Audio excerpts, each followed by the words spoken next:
Hello guys, তো সন্ধ্যাবেলায় একটু পাস্তা বানাবো। তো স্যার দেখুন, আমি পাস্তাটা তারা সিদ্ধ করেছি। পাস্তাটা খুব সুন্দর ছিল। তো তেলটা আমি গরম করে নিয়েছি। কড়াইটা আমার খুব বেশি গরম হয়ে গেছে। আর গোটা কড়াইটায় আমি একটু তেলটা গলিয়ে নেবো। এই পাস্তাটা দিয়ে দেবো। তো দেখুন, অনেকটা পাস্তা আছে বাড়ির। পাস্তাটা চাপ হয়ে গেছে, দেখুন এটা হাতের মধ্যে ঢেকে দেবো।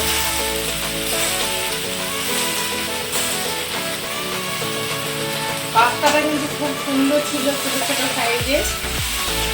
পাস্তাটা আমি হালকা করে ভেজে নেব। পাস্তাটা পেঁয়াজ, রসুন, টমেটো কুচি এগুলো সব দেওয়া যায়। তো আমি কিন্তু সেগুলো দিচ্ছি না আজকে। আর দেখুন এই পাস্তাটা, যে পাস্তাটা সিদ্ধ করলাম, সেই পাস্তাটা কত সুন্দর দেখুন। এটা প্যাকেটের ছিল, খুব সুন্দর। তো আমি টমেটো সস দেবো। আর পেঁয়াজ আজকে কিছু দেবো না। আমি পাস্তাটা কিন্তু খুব বেশি ভাজবো না, কেন পাস্তাটা খুব বেশি ভাজলে চিকনো হয়ে যাবে। গ্যাসটা কম দিলাম। এই পাস্তার ভিতরেও কিন্তু বর্ষাকালে পোকা ঢুকে থাকে।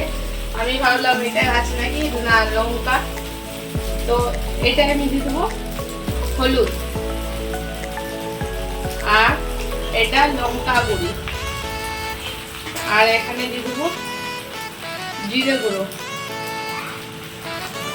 আর 1 চামচ ধনে পাউডার।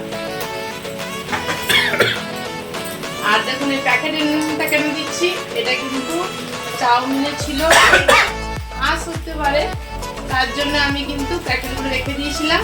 আজকে এটার সঙ্গে ব্যবহার করছি। একটু ভালো করে নেড়ে নেব।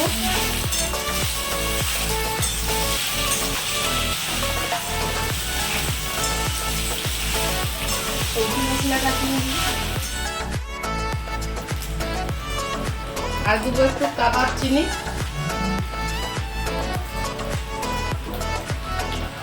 অল্প দিলাম। এটা কিন্তু চাউমিনেই ভালো, এটাতে টেস্ট আছে খুব সুন্দর। আর দিয়ে দেবো এটা সবজি মশলা,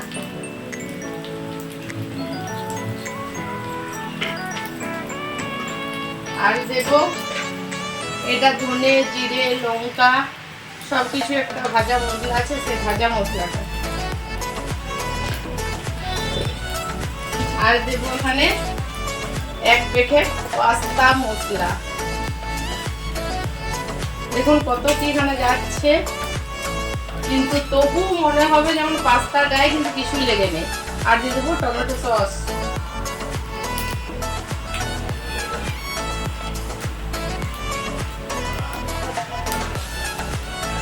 এটা ভালোভাবে আমি মিশিয়ে দেবো। আমার কাছে কাশ্মীরি সসটা নেই, আর সোয়া সসটাও নেই। ওই দুটো থাকলে পুরো কমপ্লিট হয়ে যেত ভালোভাবে।